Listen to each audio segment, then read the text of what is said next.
Do you know who I am?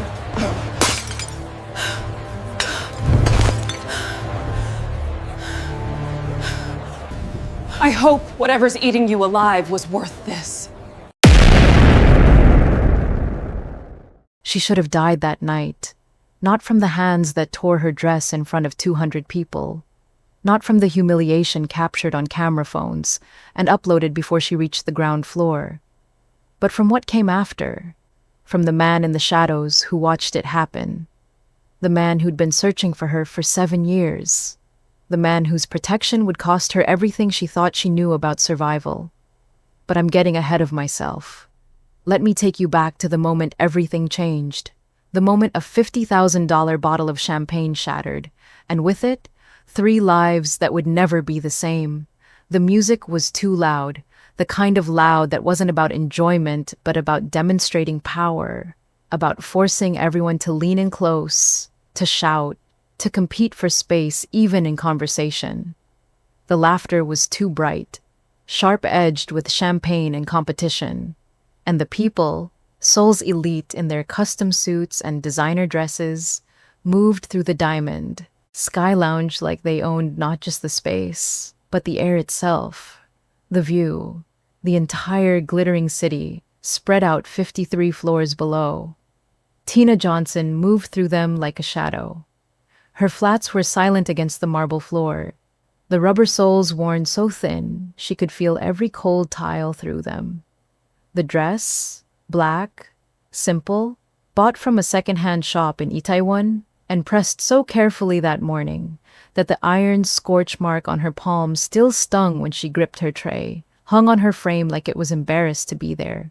She'd learned to make herself small, learned to move through spaces without taking up room, learned that invisibility was the only real safety when you lived in the margins of someone else's world. She was tired. Not the kind of tired that sleep could fix, the kind that lived in your bones, that turned your body into something heavy you had to drag through each day. This was her 3rd shift. 6 that morning, she'd cleaned offices in Gangnam.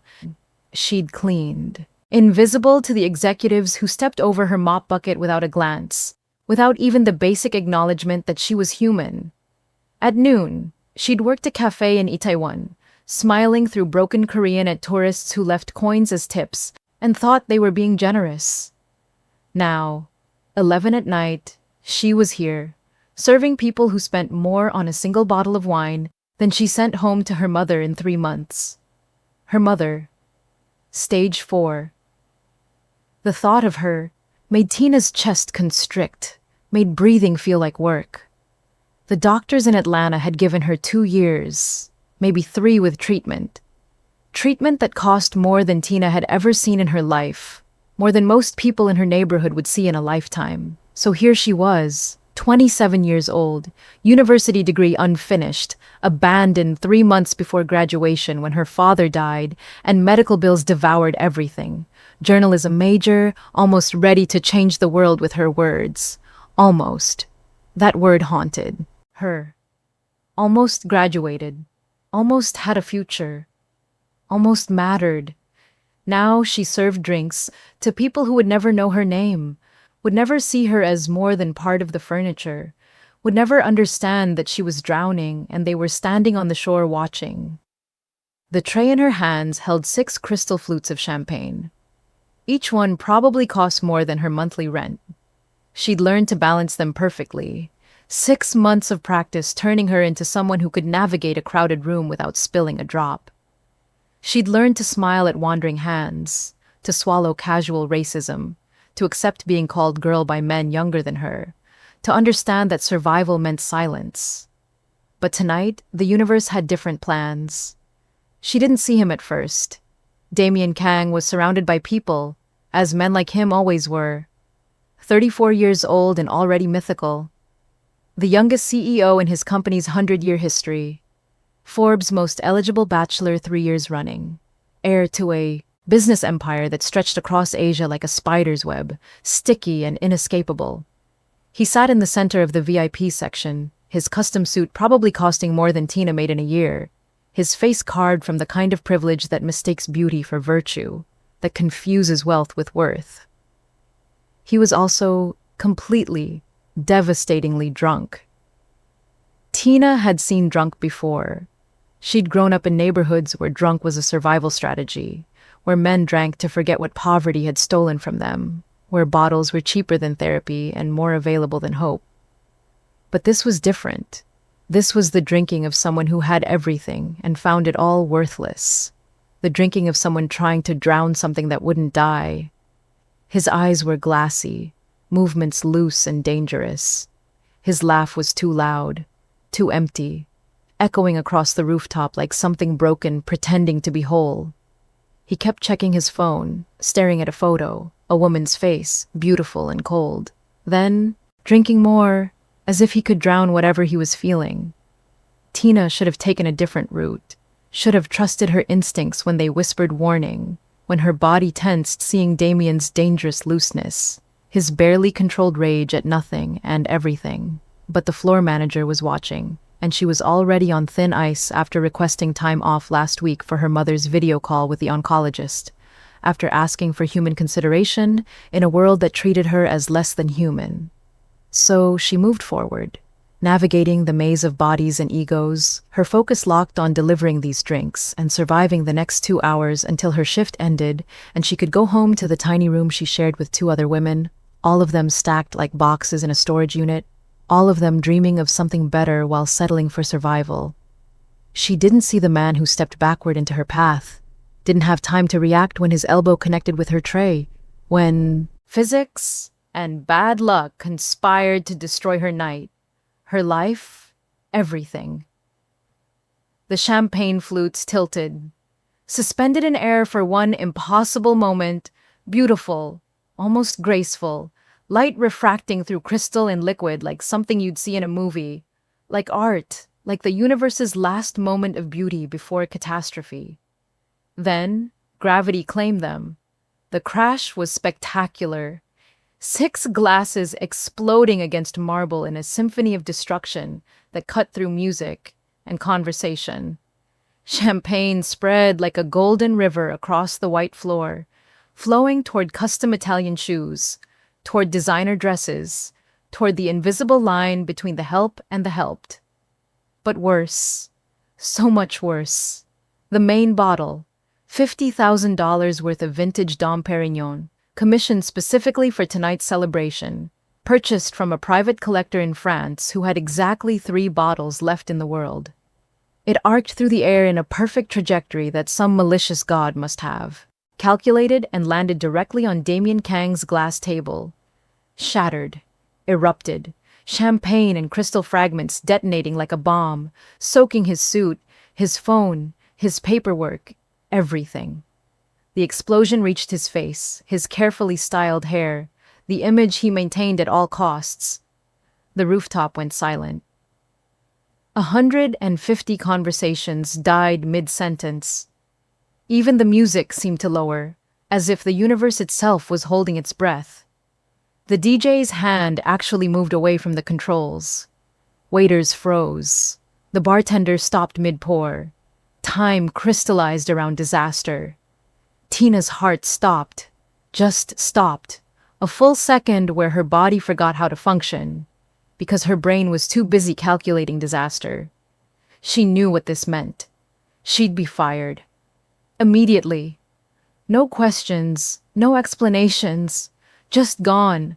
Might be sued for the champagne, for the suit, for the emotional distress of Seoul's most eligible bachelor, having his night interrupted by the hired help. Her work visa was already precarious, hanging by threads made of luck and paperwork and the willingness of employers to look the other way. One complaint from someone like Damian Kang could end everything, could put her on a plane back to Atlanta where her mother was dying, and Tina had already failed her once by not being able to afford the treatment that might save her life. "I'm so sorry." Her voice came out steady despite the panic clawing at her throat, despite her hands wanting to shake, despite everything inside her screaming to run.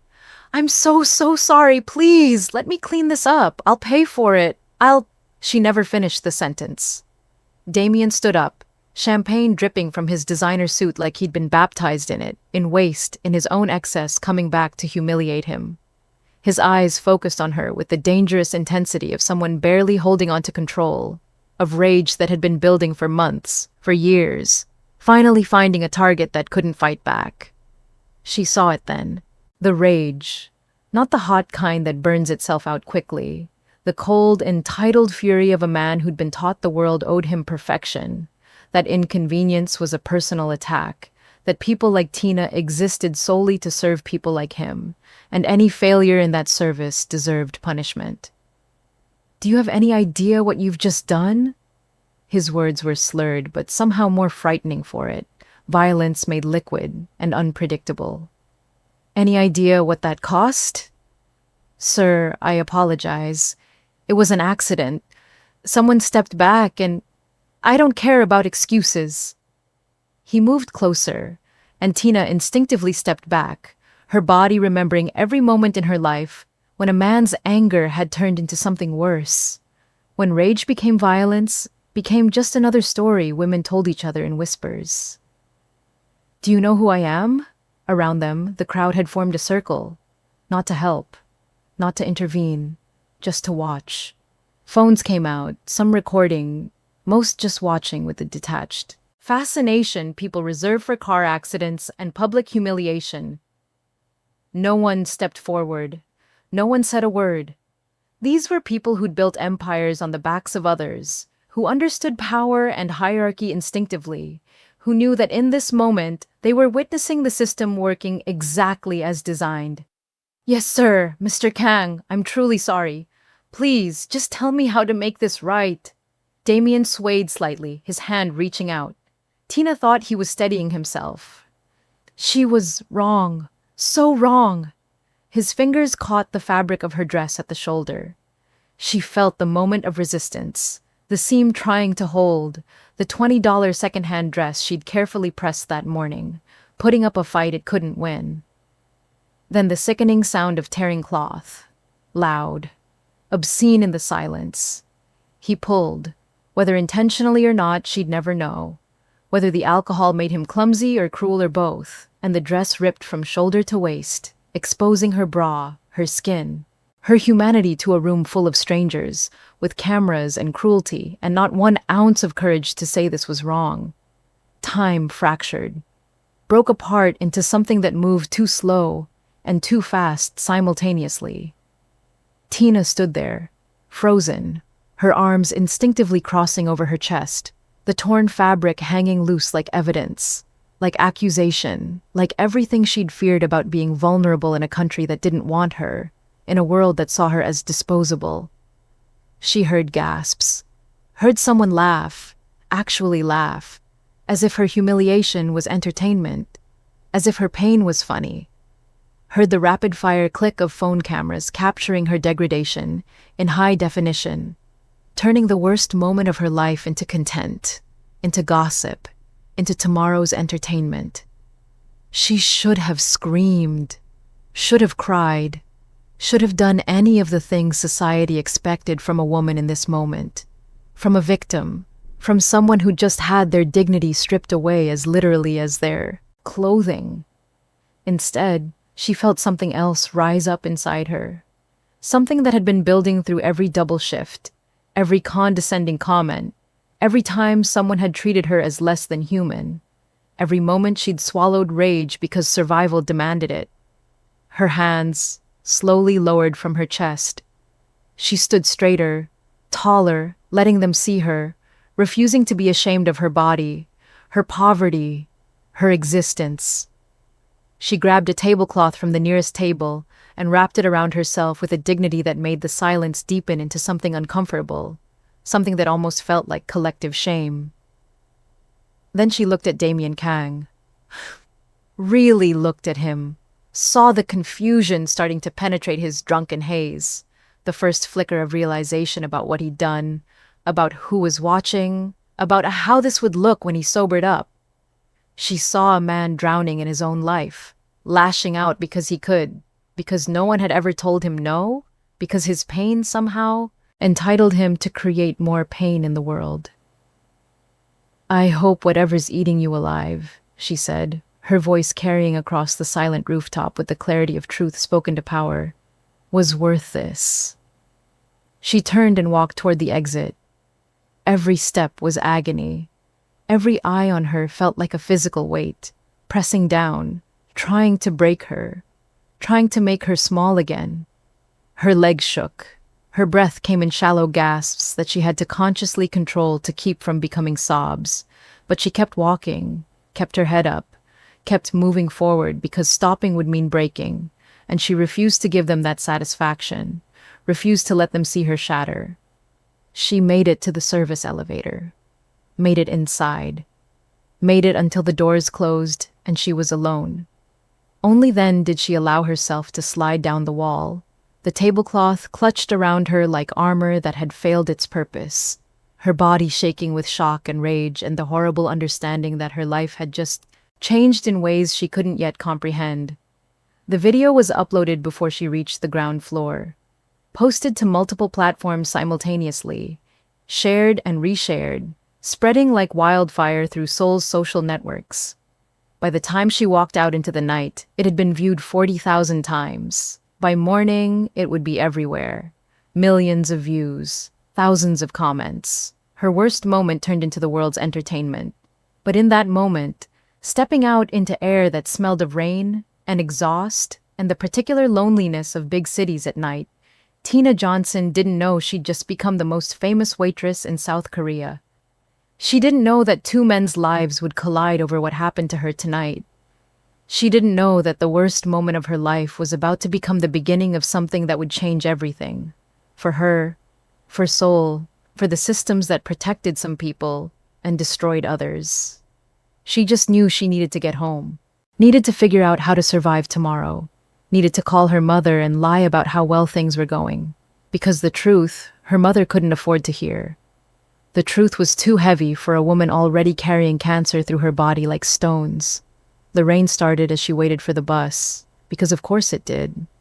She had no umbrella. The tablecloth soaked through, and somewhere in the expensive heights above her, in rooms she'd never be welcomed into again, people were watching her humiliation on repeat, commenting, judging, reducing the worst moment of her life into entertainment, into content, into another viral video to scroll past on their way to sleep. Before we continue, if you're already hooked by this story and want to see how Tina's night goes from bad to catastrophic, do me a quick favor. Hit that subscribe button. I promise you, what's about to happen will make your jaw drop, and you won't want to miss how this woman goes from a torn dress on a rooftop to the center of a war between Seoul's most powerful men. Trust me, this story is just getting started. Subscribe so you don't miss what happens next. What Tina didn't see, couldn't have seen, was the man in the shadows of the VIP section. The man who'd watched everything. The man whose hand had crushed his whiskey glass into powder when Damian Kang ripped her dress, the broken glass cutting into his palm, blood mixing with expensive liquor, pain that didn't register because rage burned hotter. The man whose face had remained perfectly calm even as his eyes promised murder, even as every person who knew him well would have recognized that stillness as the most dangerous thing in the room. Kang Ji-hoon, Seoul's most feared underground king, stood in the darkness and watched the woman he'd been searching for 7 years walk out into the rain. He'd found her, finally found her, the girl who'd saved his life when no one else would, the only person who'd ever seen him bleeding and broken and helped him anyway, asking nothing in return. And someone had just hurt her. His lieutenant approached carefully, reading the danger in Ji-hoon's stillness the way you'd read a bomb's timer. "Sir, should we find her?" Ji-hoon's voice was quiet, which made it more terrifying than any shout could have been. Each word was precisely controlled, a blade wrapped in silk. "I want to know where she lives, where she works, everything about her life. I want security on her immediately. Discreet, but constant. She doesn't know it yet, but as of tonight, she's under my protection." "And Damian Kang?" Ji-hoon turned, his face still expressionless, but his eyes carrying something ancient and merciless, something that had built an empire in Seoul's shadows and knew exactly how to use power when mercy failed. Damian Kang just made the worst mistake of his privileged life. But we wait. We watch. We let him think he's safe. And when the time is right, when he's forgotten to be afraid, I'll make sure he understands exactly what he's done.